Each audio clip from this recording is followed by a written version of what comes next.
Yay, Eddie. Stop looking Hi, at it. Frank. Look at that. Look at that beautiful thing. Look at it. Oh, I cannot see that now. Do we have any new visitors? A new member? And that's recorded too. Exactly. Now we have to mute them. You guys are much too loud.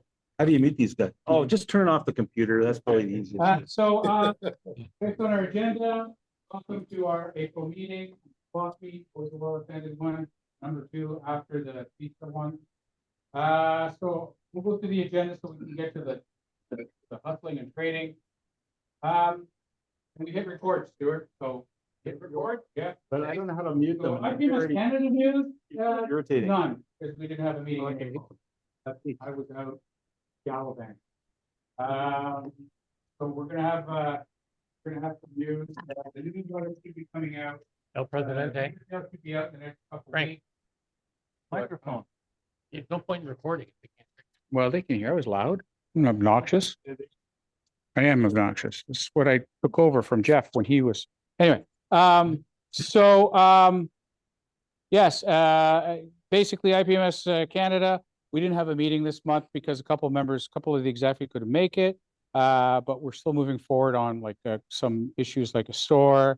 We're dealing with the Jubilee Award, which the first one was handed out at Heritage Con. I'll follow up at next month's meeting once we have our May meeting, but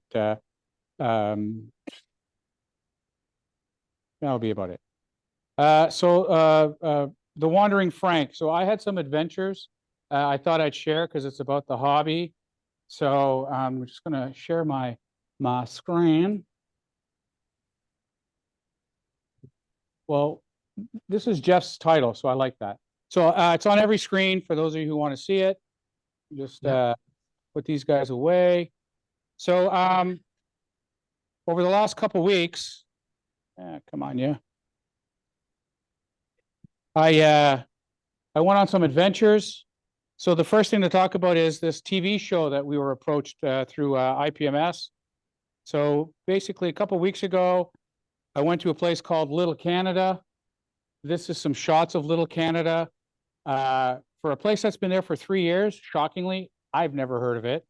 And it's scale miniature. So this is now one of downtown Toronto's biggest, that's Rob, one of downtown Toronto's biggest attractions. So what had happened was, IPMS Canada had been approached to do a pilot for a hobby show called it was called Miniature Maniacs. They changed it to Model Maniacs, a competitive modeling show. We said, okay, we'll find some people. I did a screen test. This is Rob Adams out of Medicine Hat. They screen tested him too. And we did the shoot of the pilot. So this is just an example of what we have. This is Niagara Falls and how they fake water by using lights and stuff. So I just thought I'd show some shots.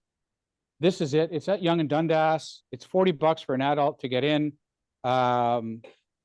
It's well done. Apparently, this has been around for 12 years now.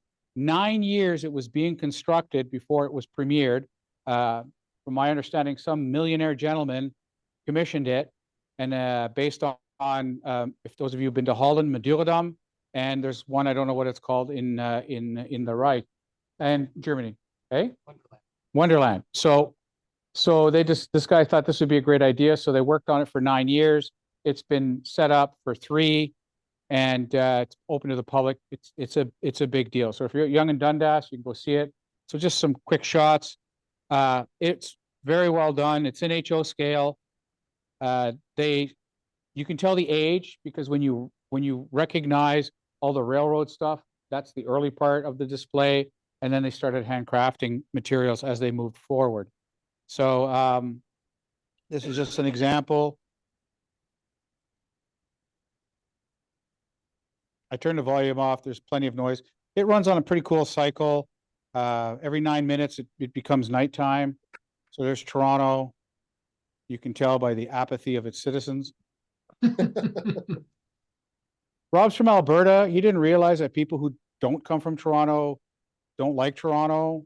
So he heard me say fucking Toronto like way too many times. This is cool.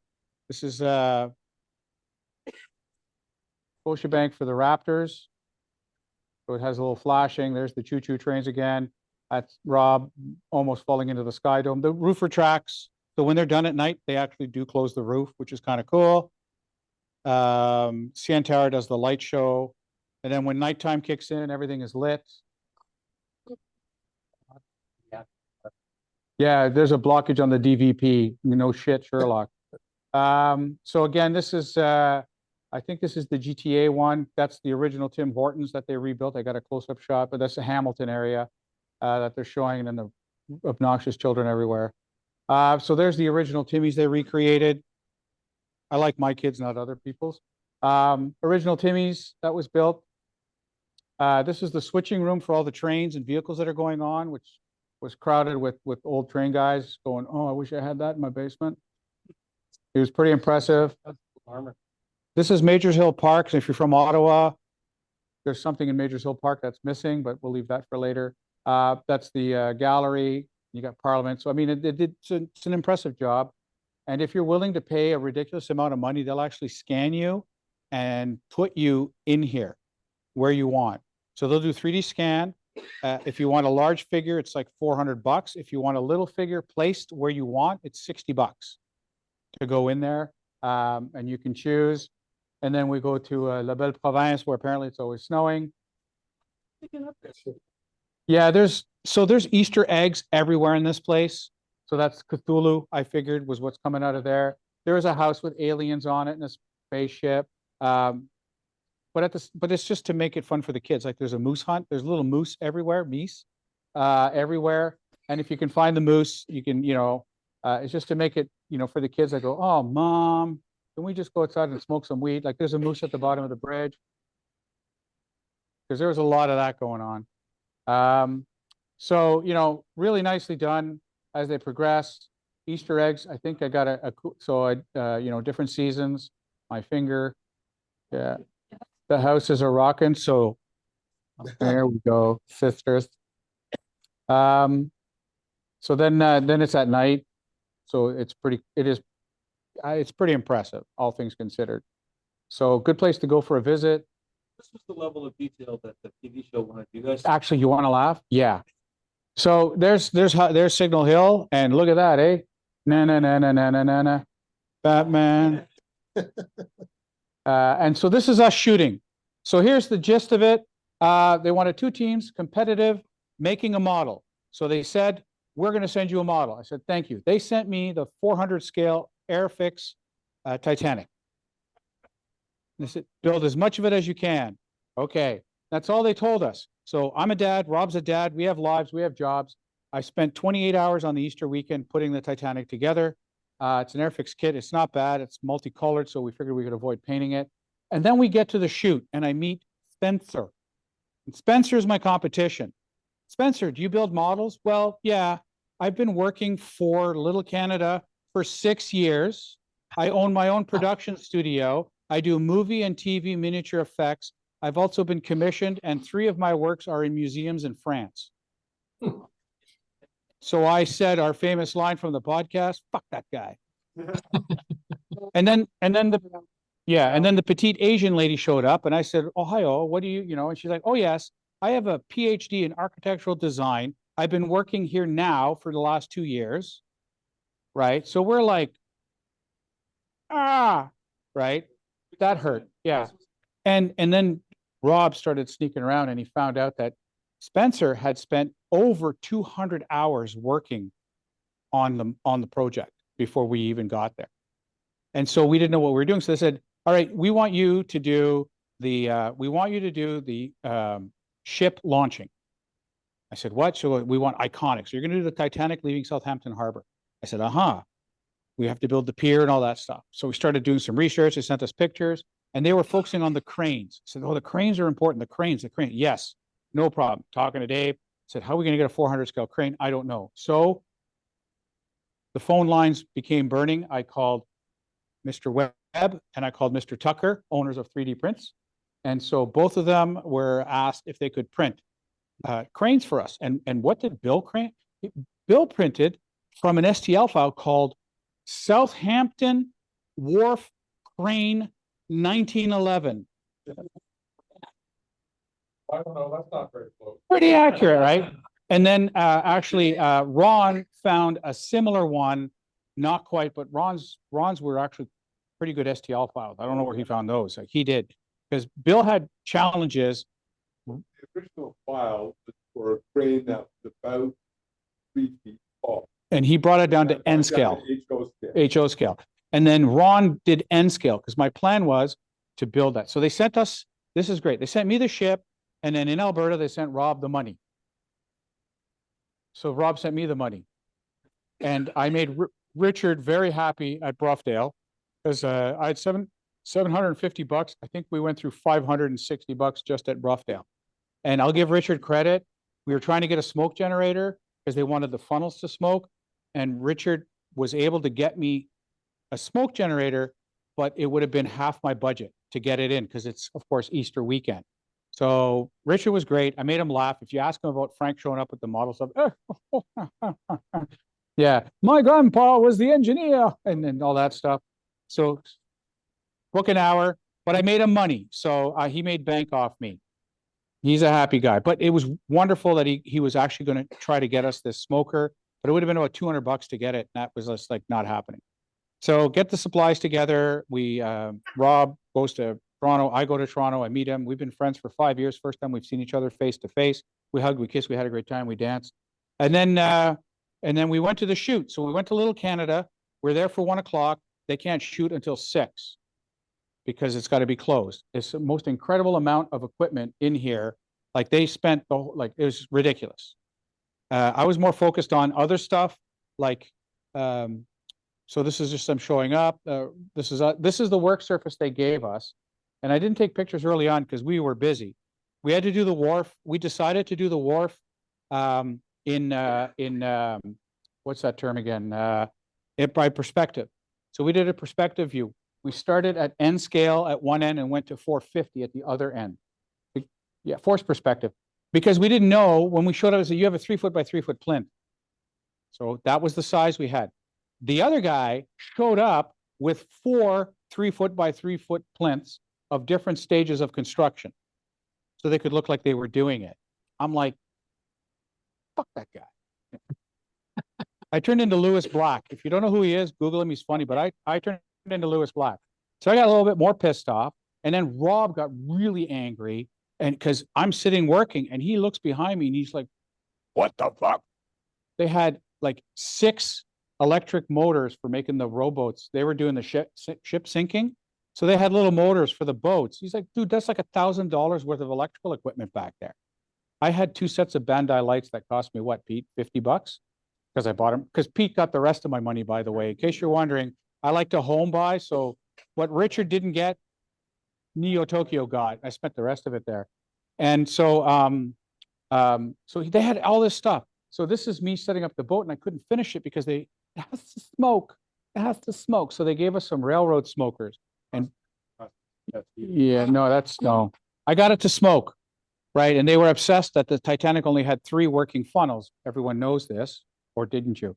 But it only had the last funnel was aesthetic only, was to give balance to the ship. So only 3 of them smoked. So they were obsessed about that. So I made them smoke. They did horrible things to the 3D print because they set us up as being the old school guys who scoff at 3D printing and modern technology. When we're not, we're the basement dwellers, like a lot of us, right? We're the trolls in the basement slaving away at masterpieces in styrene with no forgiveness and no delight. So you can see what they did. They said, oh, you have to do is, they said, oh, we can't use the cranes. So we had the girl laser cut you one. And I'm like, well, I hope it's to scale. That's what she laser cut. It was obviously an HO scale. And then they gave it to us and then they took it away from us and made the production designer build it. So he basically took one of Bill's cranes and one of Ron's cranes, ripped them completely apart, glued them on railroad track to make this crane. And then gave it to me and said, now we need an uh-oh moment. So you're going to break it, Frank. And I broke it. I went, oh, no. And then exactly, I was like, oh, you know those old silent movies? So they gave me epoxy and I just epoxied it back together. So it looks horrible. And that's all we got to get done because what I was going to do was I had N-scale railroad people from Richard, and I set them up in the front, and then I was using pins, little beaded pins, to put all the other people in the background. I was going to paint them different shades, like a la the pod race with Q-tips, if you guys remember that, right? They made the audience, right? So I was going to use pins, so you'd have this crowd of background. Didn't get that far. We made the ship, we made it smoke. They wanted it to move so you can see the groove. That's a railroad control to make it smoke, and that's what we did. We Have a watch party amongst their folks. yeah, when the video comes, I'll share it. I was really impressed because at one, by the way, we were there at noon until 1 a.m. and then from 11 until 2:30 in the morning, the second day. And it's at 1 a.m. they said, right, we're doing the intro.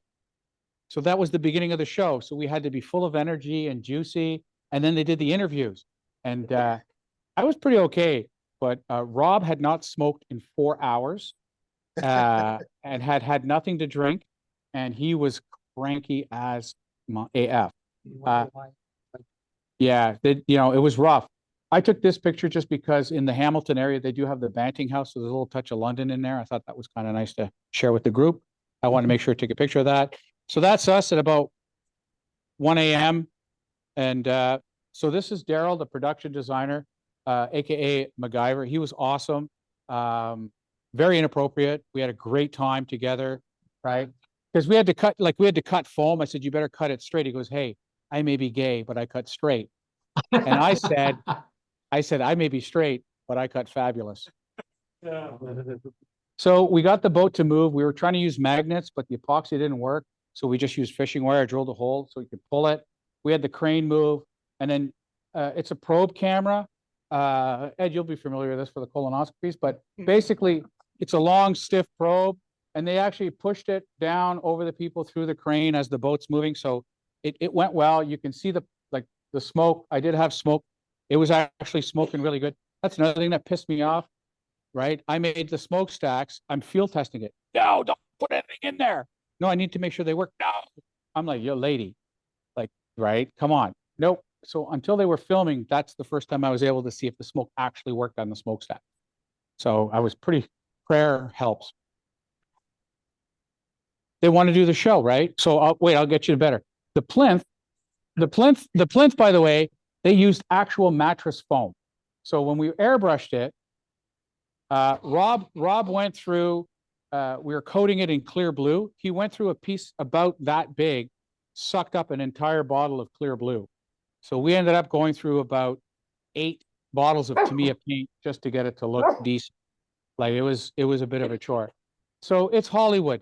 We found out from Daryl, my princess. Daryl told us, if anyone's seen the show Miniatures, where they do the 12th scale houses on CBC Gem, so he said the first time they did the show, they had 15 contestants on the show. They called him in and said, all right, you're going to design and cut out your building and have it constructed, the exterior and the room, because you got to do like 5 rooms, let's say. So you need to build your house in 8 hours. And every single contestant walked off the show, which is why when you watch it, they show up with everything already drawn and cut because there's no physical way. So we made them understand that this is a 5-day show. Daryl, who actually does these shows, he's like, no, if this is a series, I got 12 weeks of straight work. Set up on Sunday, film for 5 days, take down on Saturday, set up on Sunday for 12 weeks. He said, we said, you can't do this in less. Even with your historical shit, like that entire building, right? We made out of sheet styrene and we measured it and made it into an attempt of perspective in like, I don't know, about an hour. Right. So we did our best. We made and then they had to help us. So that was the show. Will it be made into a show? We'll see what the final product is like. The producers were ecstatic. So I don't know what kind of malarkey they published, but they were absolutely overjoyed. That's because they get paid no matter what. Yeah. I got I'll be honest, right? Craft Food Services was great. Like they fed us, they made sure we were okay. But Rob was not happy because we had to lie, right? We had to say things like, yeah, we don't use this stuff and blah, blah, blah. So they didn't like that. I said, oh, you know what? It's for the hobby. If it gets made, then more people will get into the hobby. That's all that matters. So we had fun. We laughed a lot. We got angry a lot, especially at these idiot TV people. Better model? No, no. So There when you say things like that. they had the Okros, I think it's called, or Okra wood. I don't remember the name, but it's a wooden Titanic kit. Okro, OCRRO, something like that. So they had a wooden one, and like she's hammering all the nails together, and we're like, use a screwdriver and push them in. You'd be like so much faster. And now, so anyway, they built it. They built half of it. It was already half built, the wood ship, and then they cut it in half. That was the big production deal. They also had complete access to their studio in the building. We were not permitted because Rob goes, "You have a miter saw? I can cut these tongue depressors down so I can get proper planking. We make random planks." No, and they grabbed his friggin' disc bay nippers, and he's like, "No," trying to cut wood with it. He goes, "Don't." Like it was crazy. So we ended up getting cutters and stuff. We had to do it all by hand. Um, so I hope it gets made into a show. They understand the limitations that they can't operate under.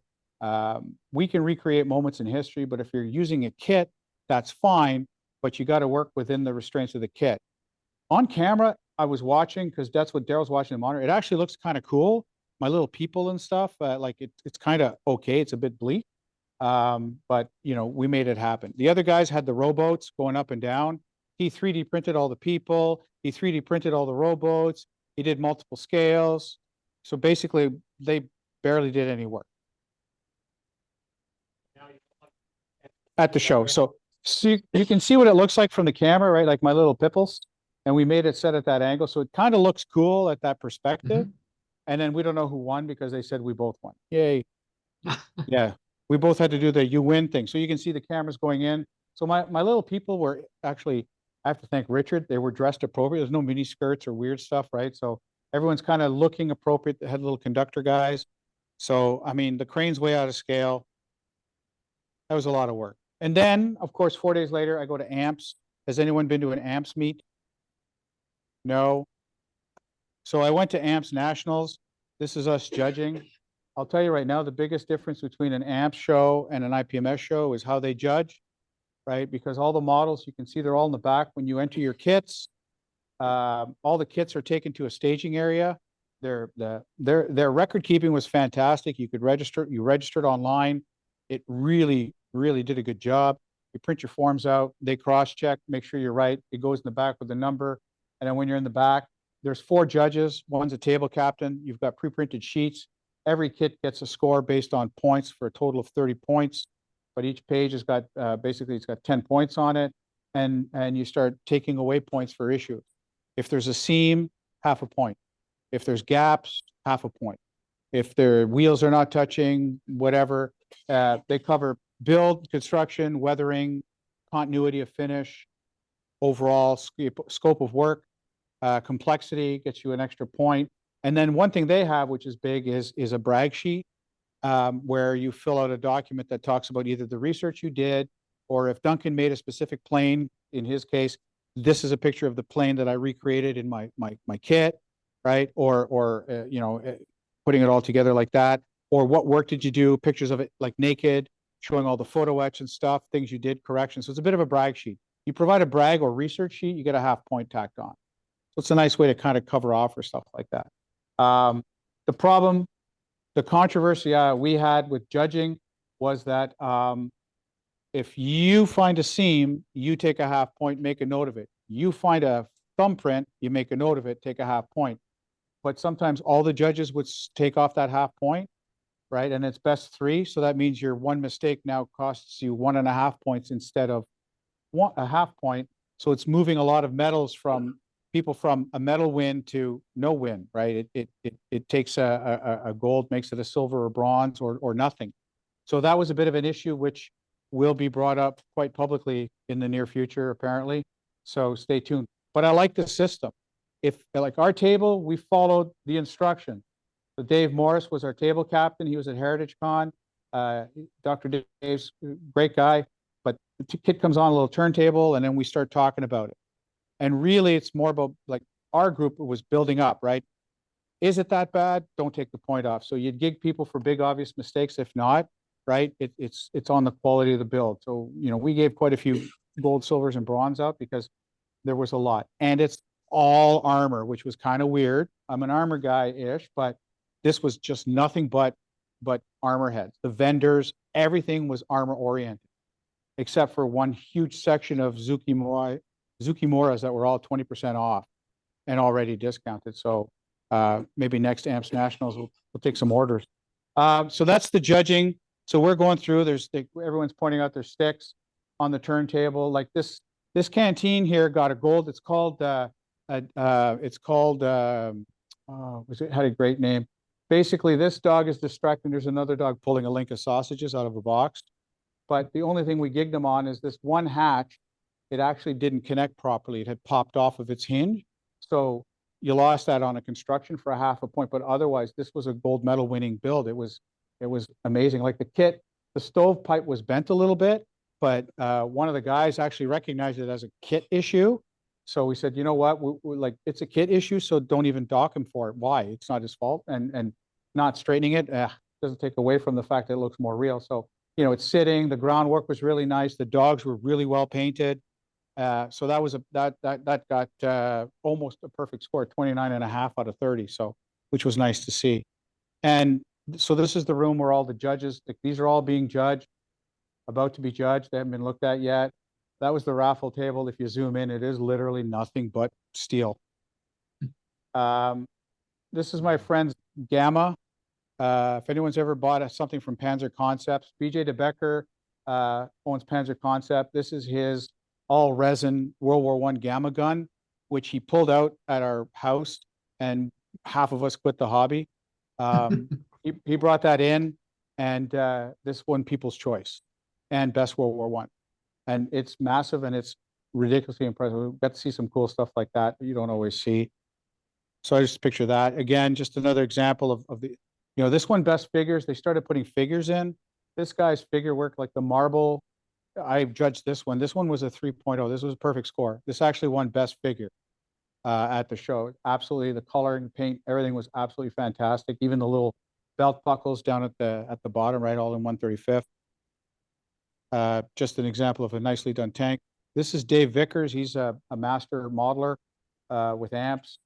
And I gave him a coin and took a picture because he's freaking unbelievable. Like even his maquet in the back was absolutely stunning. So beautiful stuff. And amps has moved into armor, like fantasy armor a little bit. So that's just showing you what's on the table. About 700 models. This is Stan Spooner. He won Best in Show, not with this kit, which really was a toss-up between this kit and another kit. Just some great stuff. The award ceremony. And the way it works is if you have multiple kits in the same category, you only get a medal for your best. So I had 10 silver and 1 bronze. I brought 13 kits. So I got 5 silver medals because I had duplicates. So basically that's how they give out medals. We've talked in our club about doing GSB at our next show. I think it could be done. The biggest challenge here is judging is a lot. It's a lot of time. You need people who know what they're doing, and they were judging for most of the show, and you're just sitting there judging, and the kits don't come out until they have been judged. So they've already been decided on. When you have good assistant chief judges, when you've got ACJs that are controlling the room, it works out well. But this, and I think the system is really nice because there's hundreds of medals, like hundreds of awards given on these builds were beautiful. So do I like the system? Yeah. Does it have faults? Yeah. If it's something we're looking at for our show, I think we can overcome it because it's a matter of making sure that the people that are judging and your judge captains, your table captains are following what the rules are. And they have chief judges that will change stuff afterwards. Like if they look and it's been too gigged, they will move things up to a class or not. That's their role. It didn't happen a lot, but so that's amps. So it was pretty impressive. No inappropriate photos on that one. That was me wandering. That's 2 weeks and a lot of fatigue. I'm going to write an article just about the whole amps experience from an IPMS guy for the Beavertail, and then I'm going to nationals in July with Bill to write about that. But it was kind of a cool experience doing this whole only tank thing with amps. It's a little different, and it was fun. The TV show, when I find out about the TV show, I will definitely be sharing it. I don't know how, if I can upload it. Like right now, we're still not allowed to really talk about it. So no one's seen us post. We've made comments to friends and on the podcast a little bit, but it's been really low key because they said, don't talk about it until we hear from them. I'm hoping next month, maybe 6 weeks from now. But they did say they would send it to us and they would also let us know if it worked. And apparently, if it works, they want Rob and I back for their first episode. And I said, but not those two. And that was their consultants. And I poo-pooed him a little bit. I said, because if you're the consultant and you're Mr. Modeler, you should know what guys like us can and can't do as far as time, right? Because they asked me in an interview, how long would it normally take you if you were going to do this iconic theme? I said, diorama guys, I said, a retired guy who's got time, a couple months, 6 months, a year. I said, some of these things take years to get the water to look right and restart. I said, but you know, at least a month or two for someone who's fast, not less. And they said, okay. So, you know, and the show will indicate we did everything from scratch in 8 hours. So I built an Airfix 1/400 scale Titanic, and I did all the wiring for it, all the cabling for it in under 8 hours. Yeah, I'm fast. Ask my wife. So thank you very much. I'm here all the rest of the week. Enjoy the veal. So I like the fib part, they all do it. But what I really like is when they told us how like the miniature show, there was a walkout and he mentioned like the show Blown Away. He's like, you guys see what happens in the hot room, but in the cool room where a lot of stuff goes on is dozens and dozens of hours they don't shoot because it's not exciting enough, right? It's all about drama and getting TV. I'm willing to sacrifice, like Rob and I, if this was a public episode, I would be embarrassed because it wasn't me. I was lying on the show, and I would be embarrassed because I can do better. I mean, people who don't know, if you watch the show and you're not into scale modeling, you might say, "Oh yeah, that's kind of cool and stuff like that." But as a guy who does this as a hobby and I'm passionate about it, I was a little bit irked and a little put out by it. But at the end of the day, it's for the hobby, and hopefully we can get a show made which will actually showcase it. And maybe we can get more people to enjoy what we all enjoy, right? That was the point. So, yeah, autographs later. Thank you, my fans. My stalker, where's Bill? Bill, okay, get more pictures later. Yeah, so that was that adventure, and happy to talk about it some more. But it was, the best part is I got paid, and of the $750, and I spent 748 of it. It's not my money. About 680 of it came back home with me. So I got to keep most of the gear, which made me happy because I don't need any Mr. Leveling Thinner or Surfacer for about the next year. Sorry, Pete, I'll be back. Yeah, so we definitely benefited from that. And then Rob got to fly to Ontario. He got, we got three days in Toronto, all expenses paid. He stayed with me. We went to AMPS and then he flew back home. That the flight didn't cost him a penny, which was kind of nice. So we did some stuff on the cheap. They were nice people. But it's Hollywood, and what are you going to do? So, and then AMPS again. AMPS was awesome. If you see my posts, right? If you want to know about why we call it the Donkey Punch Villa, that's for afterwards when we're not recording. Bill heard about it, so because what else are you going to do with your funeral director in the morning but talk about the Donkey Punch Villa? Yeah, it was actually an amazing show. Quite a community in AMPS. Very, very friendly guys. I'm looking forward to in IPMS now to see what that monster show is going to be like. So that's the Wandering Frank. What's next on the agenda? Heritage Con. Oh yeah, we did good at Heritage Con. Yeah, we did. Where's that email?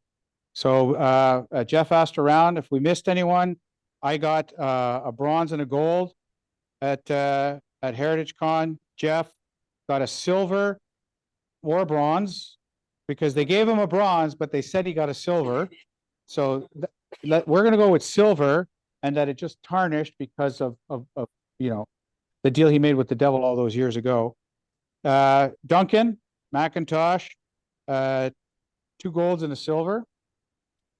Mike Walker is not here, but his truck got a silver. Mr. Wilson got a gold. Yep. And Johnny.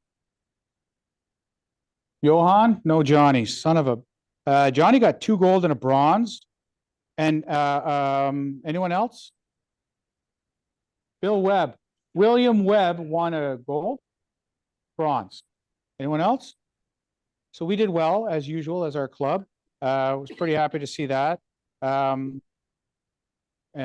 that was great. So a Heritage Con was a little smaller. But- I gotta remember that. For last year. Yeah, and they wanted it smaller, actually. They were kind of happy that there was less than 1,000 models because it's just a span of control thing and the judging and all that stuff, but good vendors. I was a little emotionally devastated along with Stuart that Panda was not there. So yeah, we wept a wee bit. I took the road crew there. I took Crazy Steve and Bill, who overloaded my vehicle again. Back. Yeah, I know. I told him, hey, I said, you're not a hobbyist, you're a commodities trader. So, so that went really well. So that was what we had there. For those of you that attended, I'm sure you know, it was a good show. They always put on a good show out there. So I enjoyed it. The podcast. Yeah. A lot of good guests. Thank you. Yeah, Andy did the one thing that I wanted him to do was start selling your shit north of the border so it's affordable. It's gonna be a Canadian distribution center sometime later. And through Lightspeed, with Lightspeed? Okay. So anyway, Andy's coming up here. When I went to Amps and I saw what those Wahoos get to buy, I was upset. Tools and variety is hard for us to get up here. If you ever get an opportunity to do a trip down south, bring your wallet. They got stuff we can never get up here, it seems. Nobody wants to ship it. So I was pretty blown away with some of the stuff I saw there. And I'm looking forward to nationals. IPMS nationals. Carrie's been to a few. Duncan's been to them. Bill and I are going. Like, there's a lot of good stuff there, that we just can't get up here. It's well worth it. So.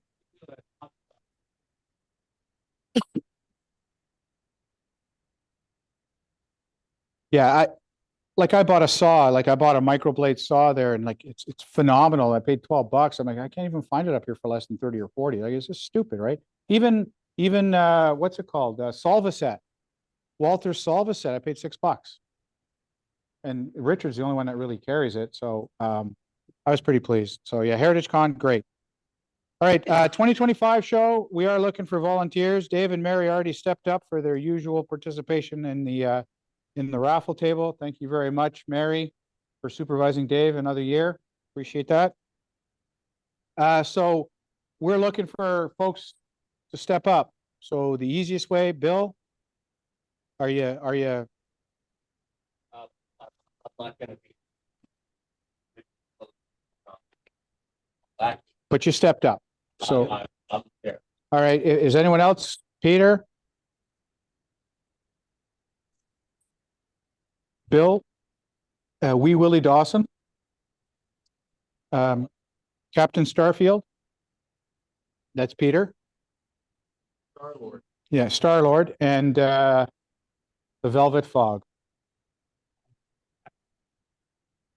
Stuart will help again. Steve and Steve. Steve with an E, Steve with a PHEN. Thank you. Oh.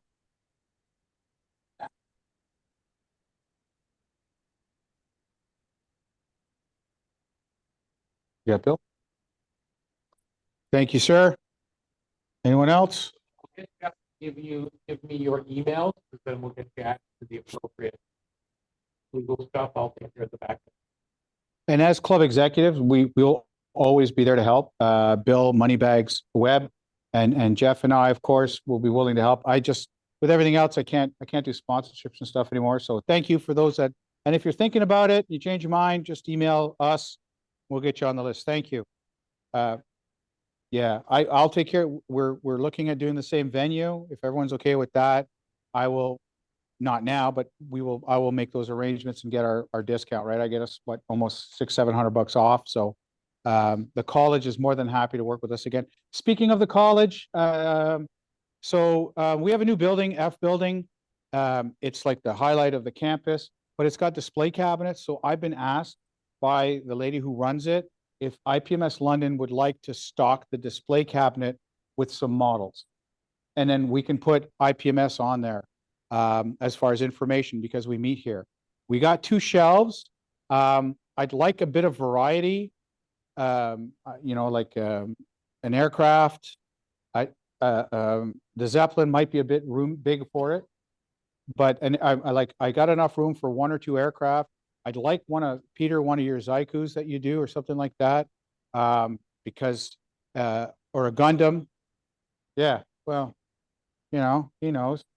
We speak the same language. I saw Godzilla X Kong. We're good. Yeah, I'd like to get a Gundam or 2 in there. Yeah. So anyway, reach out to the exec, but I'd like to gather about 4 or 5 kits that we could put into the display. And they were pumped. They got 3D printers in there and stuff like that. But when I mentioned to the lady who runs it, she's like, yeah. Like, yeah, definitely. She says, normally we'll give you 1 shelf. We'll give you 2 shelves so we can spread it out in there. And it's the main entrance now. It's what they show off constantly. So I'd like to put a couple things up there. Yeah. Oh, the whole F building we actually have a meeting. I think it's either next month or the month after in the F building. It's I've tried to get us a booking in there. It's rather impressive. It's a little bit further in. We can still park not too far. It's a little bit more of a hike, but it's more accessible. The lighting is even better. It's all LED. It's actually pretty phenomenal in there. Yeah. And the tables and chairs are better. So we'll see about that. But so that happened today.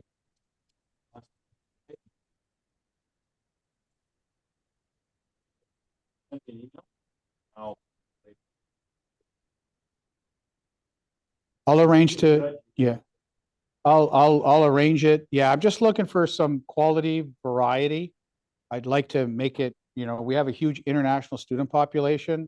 So if they're into something, it's definitely it's going to be into the Macross or Gundam or materials that's based on the world of manga and anime. So like to see that. Yeah, so that's that. So again, thanks for stepping in for the show. We talked about having a club contest over the summer. So what was the interest level? Basically something be done by August. Subject, what's that? With this lot? I don't know, I wasn't here last week. Yeah, no, I brought it up. There was interest in the club to have we could get a gift, gift card for one of the hobby shops sort of thing. But if we want to have a little contest, it could be build anything and just show up with it and we can have it judged. Yeah. All right. So, you know what? Basically, let's do it. Shoot it for the August meeting. All you got to do is send in a photo of the unstarted kit. How's that? Time stamped. Yeah. Or search the internet for it. Well, yeah. You know what we do? We won't put it like. Yeah. Yeah. Well, we'll do a people's choice. We'll bring the models in. Whatever one gets selected by the group, that'll be our winner, and we'll give them a gift certificate for, I don't know, $50-60. We'll get something. We have money. Speaking of which, we'll talk about that. We have money-ish. Yeah.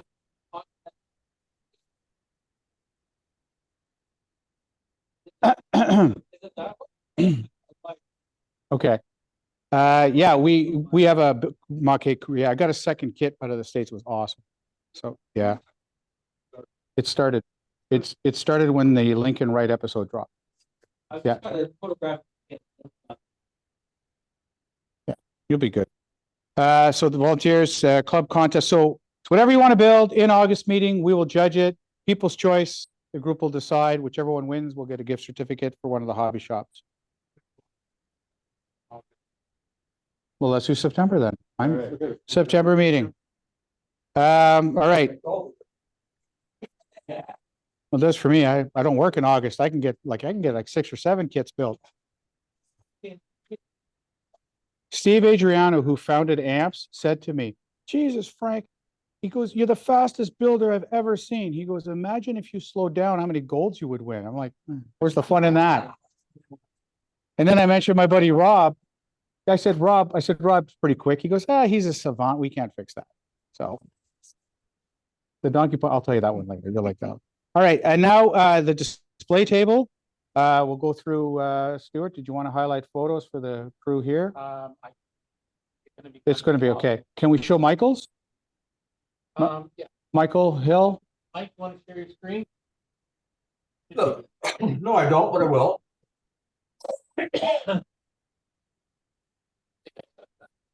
Yeah, you can, yay. This is why I Airfix 176 scale recovery set that Stuart gifted to me probably 2 months ago now. Built basically out of the box, a lot of fun. Weathered up a wee bit. As you can see, it's not sparkling clean. The cable for the crane is 0.005 Uzi rigging. Put it on a wee bit of an angle. Oops, why isn't it moving? Let's try that. Oops. There's your building. There's my building. I don't want the building. That's what I'm looking for. That thing right there. There's the crane. Wow. And once again, I have to ask, I have no idea what color stains 1940s gasoline would make, but around the gas tank, I have the little red cap that I saw in some pictures and just a little bit of white to It amend. would make that stain. Thank you. That was just a guess. And with all these kits, there's a whole scope of extra detail if you want to go and add it. Things like this jack screw for the crane. I gave some thought to getting a fine machine screw and putting it in there, and I said, nah, this is just a fun build out of the box, just have fun. But there's no controls for the crane inside. You can add those if you want, but that's not what my goal of this. Another view of it. And through Frank's tutelage, and I've got some nice little weathering stains on the, I don't know, the base of the crane, I guess you would call it. And it doesn't show up that well in the picture, but the bed of the trailer is all dirtied up. And since I took these pictures, I've added a strap over the spare tires and a couple of straps laying down in the bed to use for the crane, using the not Teflon, whatever this. Dental tape. Dental tape, thank you. And you can see in this view, the windows on this one, I use the crystal clear, and I think I pushed it to its maximum because they did not dry flat. But hey, that was a learning lesson. And that's the last of my pictures. Lots Well of fun done. with that. And why I'm live? Who the hell built that Shackleton? Yes. George? Just, so for everyone else from home, I posted the picture to the IPMS Facebook group, so you'll see them there. But who Right. built the Shackleton? Sure. And since you asked, we'll let George talk about his Shackleton. Bloody outstanding. Yeah, it's fantastic. Thank you, Mike. Okay, this is the Revell 172 Avro Shackleton. First flown in 1949 as a long cruise and maritime reconnaissance plane. It was going to be an out-of-the-box build, but inside there's a lot of empty space. And I found a lot of photographs on the internet that showed all the different electronic workstations, desks, seats, overhead compartments, and I thought, why not? So with, a sheet plastic and a scalpel and some glue, I started recreating, to my own imagination, what I saw in the pictures. So the inside has got like 3 workstations and equipment, little boxes, decals, everything. And then you close the fuselage and it's gone. And I said, you know what? I kind of miss it. Like I had a lot of fun doing it, but I kind of miss it. So got out the saw and cut a hole in the side of the airplane. Just lined it up on panels, cut out a square, built a little styrene frame, found a piece of a old 3-ring binder, the plastic covered ones, cut a piece of clear plastic, put it in place. You can see inside. Now it's time to paint, right? So I got to mask it all, do all the painting. It's reveal time. Pull off the masking tape, and either the plastic fogged with glue or I got overspray through an opening somewhere. So unfortunately, the clear plastic's no longer clear. But if you look inside, you'll see it. It's there. I detailed the bomb bay as well, put a lot of extra wiring and stuff in it because the bomb bay as it is really a good mold with lots of detail. There's about 32 pounds of lead sinkers in the nose because it's a real tail sitter. The other thing about this version is because it's an MR3 version, last version designed, it increased in weight dramatically. So much so that they installed 2 Viper turbojet engines in each of the outer nacelles. So the kit allowed that, but all the kit provided was the rear exhausts. And in photographs, they showed retractable panels underneath the nacelles that were opened up during takeoff, allowing air to go into each turbojet, and then they would be retracted and closed.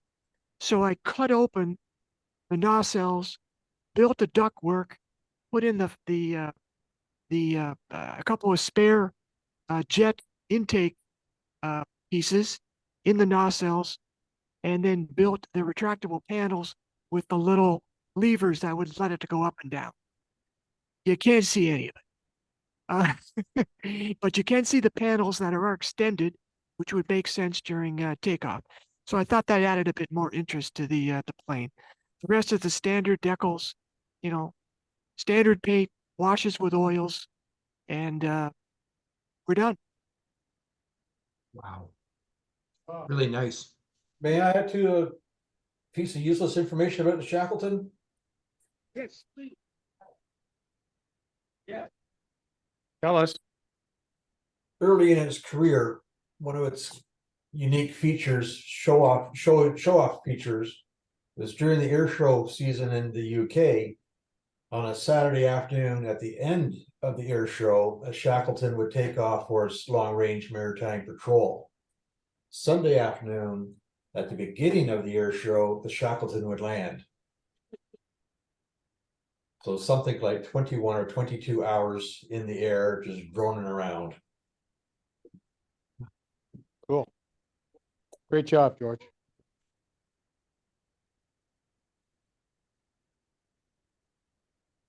Now can we see the green monster? Yeah, you're gonna see it. Just George is shilling some of his products for the low price of Take It Away From Me.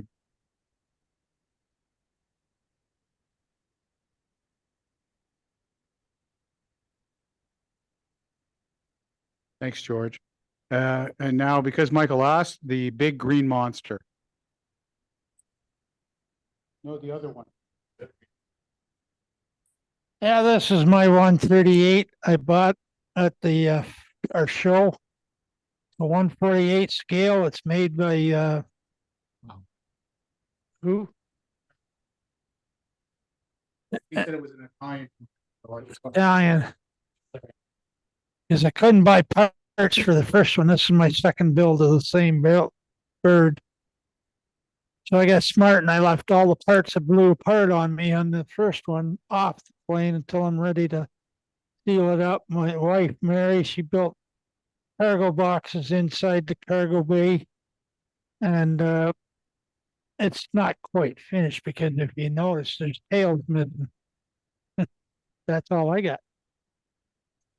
Wow. Cool. Car, who did the car? Oh, there we go. You were saying. It's just a Revell 57 Ford. Really just built out of the box. I got inspiration from a tiny little picture I found on the internet. So it's not original idea to do that like that, but it's Mr. Color finishing primer, black, and then bare metal foil around the windows. And then I didn't like the wheels and tires that came with it, so I found some in my spares box, put them on, and it seems to be doing pretty well. It won first at our contest in the category, and it came first at Heritage Con in the same category. So I must have done something right. Check didn't bounce.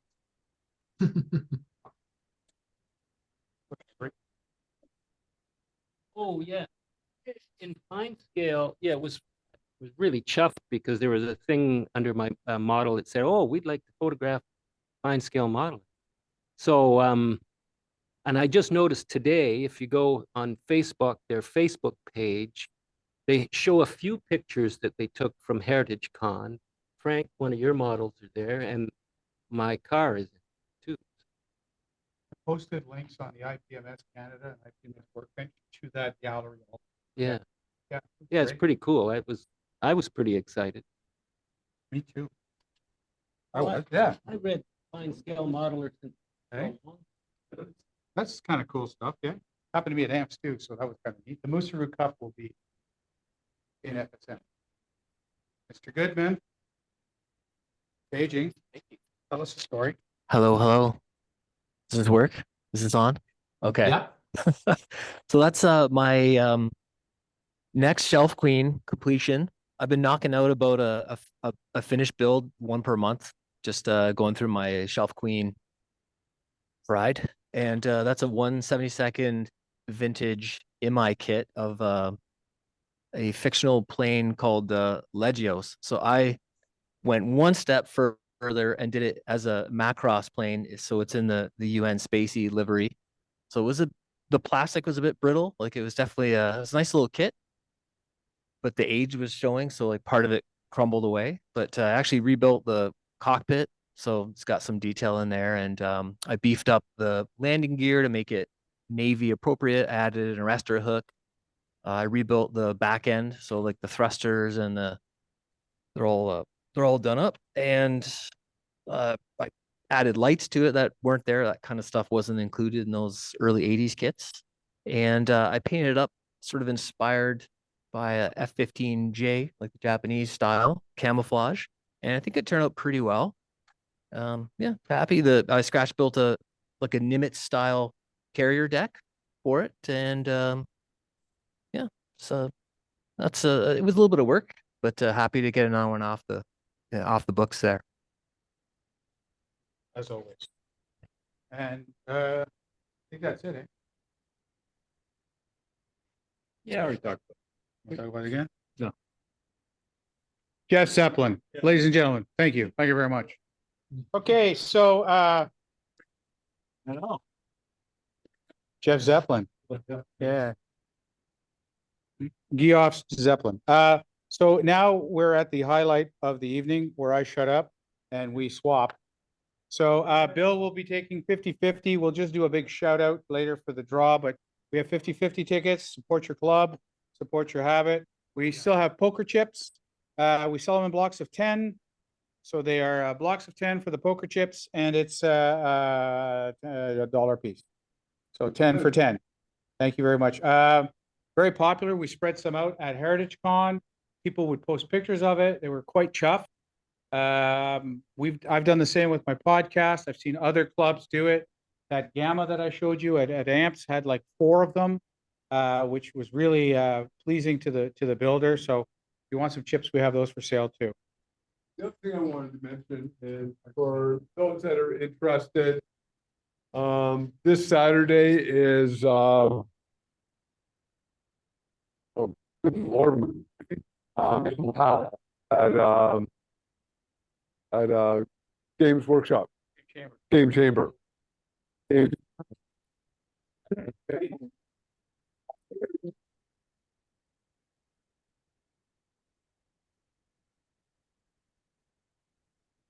Everyone.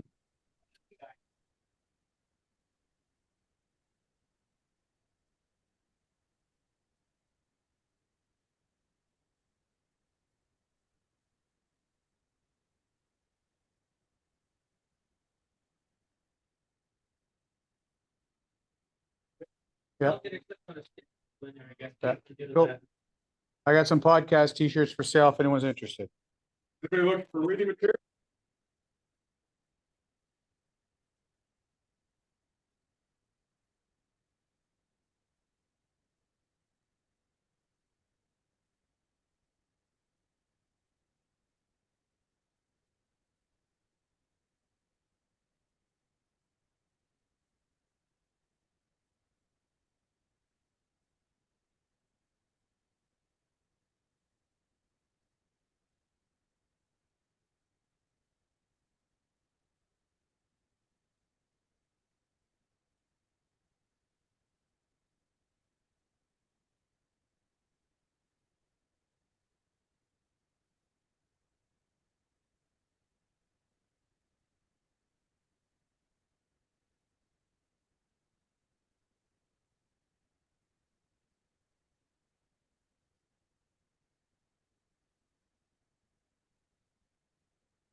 right, guys, I'm gonna shut down the live stream. Have a good night, Ed and Mike.